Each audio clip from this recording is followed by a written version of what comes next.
అందరికీ నమస్కారం. మన తెలుగు భాష అందమైనది, బహుసుందరమైనది. కోకిల గానమాధుర్యం, మృదుమంజుల కోమలత్వం తెలుగు లక్షణాలని, అవి వాటికి సహజ కవచ కుండలాలని మురిసిపోతుంటారు ఎందరో భాషాభిమానులు. దురదృష్టం ఏమిటంటే తెలుగు పలుకుబడికి తెగులు పుట్టింది. తెలుగును తెలుగులా మాట్లాడడం అంతకంతకు తగ్గిపోతుంది. నమ్మశక్యం కావడం లేదా? ఇది వట్టి ఆరోపణ కాదు, నిరాధారమైన ఆక్రోశము కాదు. సరిగ్గా వినండి. కొందరి నోళ్లలో తెలుగు కొంకర్లు పోతోంది, ఎన్నో వంకరలు తిరుగుతోంది. ఎంచక్కటి తెలుగు ఢక్కా మొక్కేలు తింటూ సొట్టలు పడ్డ ఇత్తడి బిందెను తలపిస్తోంది. మహానుభావులు ఎందరో చేతకాదో మితిమీరిన నిర్లక్ష్యమో ఒత్తులు పలకరు, మాటల్ని ఏ కీలుగా కీలుగా విరిచేస్తారు. రాధను రాధా అంటారు, బాధ కాస్త బాధ అయిపోతుంది. అంతఃపురంలో విసర్గ ఎగిరిపోతుంది. సా షా శాల మధ్య తేడాలు అరిగిపోతున్నాయి. పలుకుబడిలో అసలు వాళ్ళు మాయమై సురేషులు, రమేషులు, గణేషులు పుట్టుకొస్తున్నారు, నిరాశలో ముంచేస్తున్నారు. ఎవరు ఇంతటి ఘోరానికి అనర్థానికి ప్రధాన కారకులు?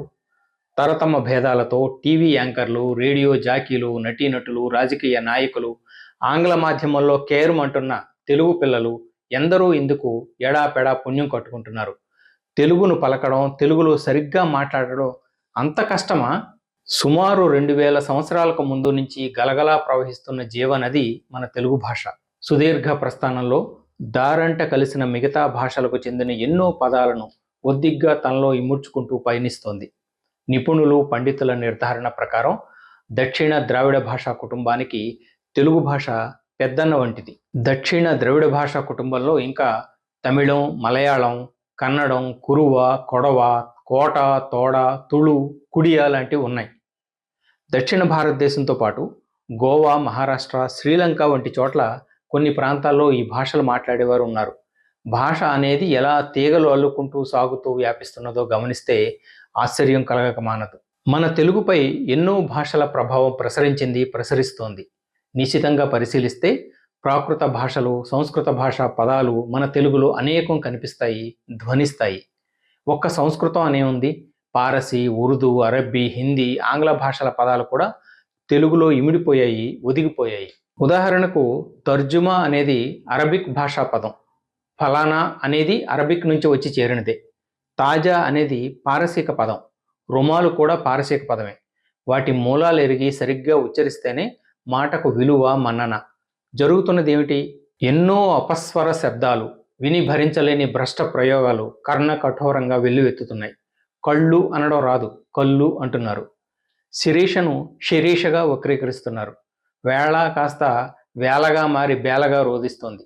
కళ అనేది కలగా రూపాంతరం చెంది వెలిపిస్తోంది. పళ్ళు, కాళ్ళు వంటివి పళ్ళు, కాళ్ళుగా వికృత రూపం దాలుస్తున్నాయి.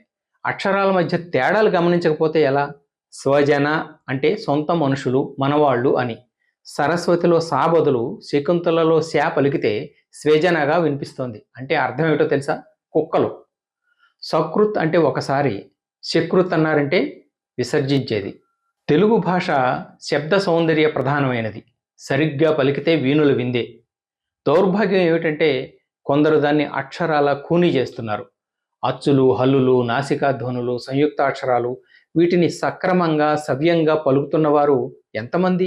ఇప్పటికైనా తల్లిదండ్రులు, భాషాభిమానులు, పాలకులు తగినంత శ్రద్ధ కనబరిస్తే, కాస్తో కోస్తో సమయం వెచ్చిస్తే మెరుగైన మార్పు చూడగలం. తెలుగును సరిగ్గా పలకడం, రాయడం అనేవి భాష సొగసును ఇనుమడింపజేస్తాయి. అంతకు మించి భాషగా తెలుగు నిలబెడతాయి. శంకరంబాడి సుందరాచార్యుల వారు అక్షరీకరించినట్లు, మా తెలుగు తల్లికి మల్లె పూదండ, మా కన్న తల్లికి మంగళారతులని ఉత్తినే ఒల్లెవేతకే పరిమితం కాకుండా అందరం ప్రతిన పూనుదాం. తెలుగువాడిలా తెలుగులో మాట్లాడదామని కంకణబద్ధులం అవుదాం. మరో అంశంతో మళ్ళీ మీ ముందుకు వస్తాను. మీ బాలు ఎక్కలదేవర. నమస్తే.